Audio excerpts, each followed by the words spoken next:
Hi, ഇന്ന് ഞാനൊരു ഐസ്ക്രീമാണ് ഉണ്ടാക്കുന്നത്. അതിനായി ഒരു പാത്രം അടുപ്പിൽ വെച്ച് അതിലേക്ക് പാൽ ഒഴിച്ചു കൊടുക്കാം. ഞാനിവിടെ ഒരു 400 ml പാലാണ് എടുക്കുന്നത്. ഫുൾ ക്രീം മിൽക്കാണ് ചേർക്കുന്നത്.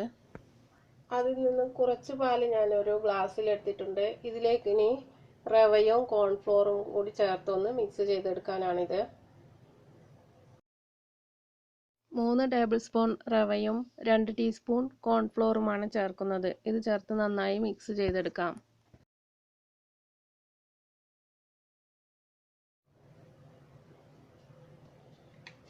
ഇനി ഇത് ഈ പാലിലേക്ക് ചേർത്ത് കൊടുക്കാം.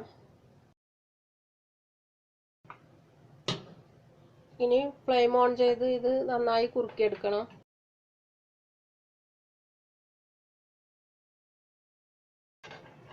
റവയും കോൺഫ്ലോറും നന്നായി വെന്ത് വരണം.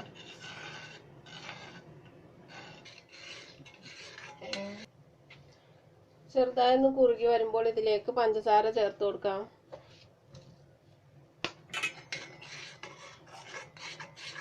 അടിയിൽ പിടിക്കാതെ ഇളക്കി കൊടുക്കണം.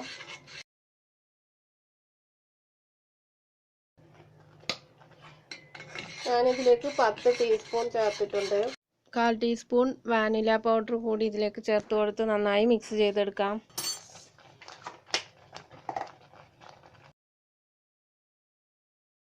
ഇപ്പോൾ ഇത് നന്നായി കുറുകി വന്നിട്ടുണ്ട്. ഇനി ഫ്ലെയിം ഓഫ് ചെയ്യാം. ഇത് നന്നായി തണുത്തതിന് ശേഷം മിക്സിയിൽ നന്നായി അടിച്ചെടുക്കണം.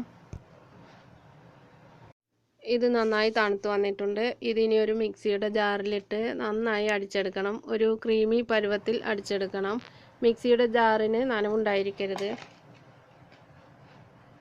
നന്നായി അടിച്ചെടുത്തിട്ടുണ്ട്. ഇതിനി ഒരു കണ്ടെയ്നറിലേക്ക് മാറ്റാം.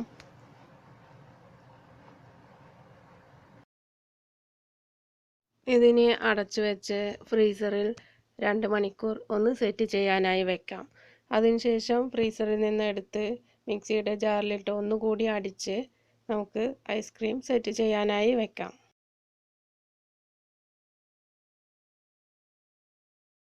2 മണിക്കൂറിന് ശേഷം ഞാനിത് എടുത്തിട്ടുണ്ട്. ഇനി ഇത് നന്നായി ഒന്നുകൂടി അടിച്ചെടുക്കാം.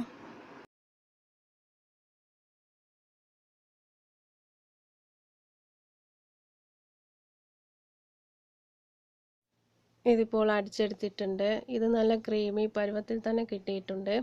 ഇതിനി കണ്ടെയ്നറിലാക്കി അടച്ചു വെച്ച് ഒരു 6 മണിക്കൂർ ഫ്രീസറിൽ വെക്കാം. 4 മണിക്കൂർ ആകുമ്പോഴേക്കന്നെ സെറ്റായി കിട്ടും. എന്നാലും ഒരു 6 മണിക്കൂർ വെക്കാം.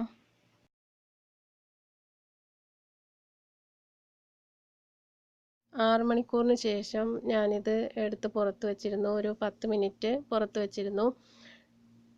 ഇനി ഇത് നമുക്ക് സെർവ് ചെയ്യാം. ഇതിപ്പോൾ പാകത്തിന് സെറ്റായി വന്നിട്ടുണ്ട്. ഇതിലേക്ക് കോൺഫ്ലോർ ചേർക്കുമ്പോൾ കൂടുതൽ ചേർക്കരുത്. ഞാനിവിടെ 3 ടേബിൾ സ്പൂൺ റവയിലേക്ക് 2 ടീസ്പൂണാണ് ചേർത്തിട്ടുള്ളത്. കൂടുതലായാൽ ഒരു സ്റ്റിക്കി പരുവത്തിലായിരിക്കും ഐസ്ക്രീം.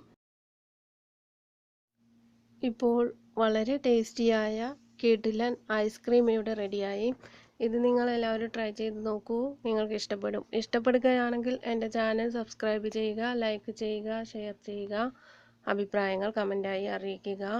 അടുത്തൊരു റെസിപ്പിയുമായി വീണ്ടും വരാം. ബൈ.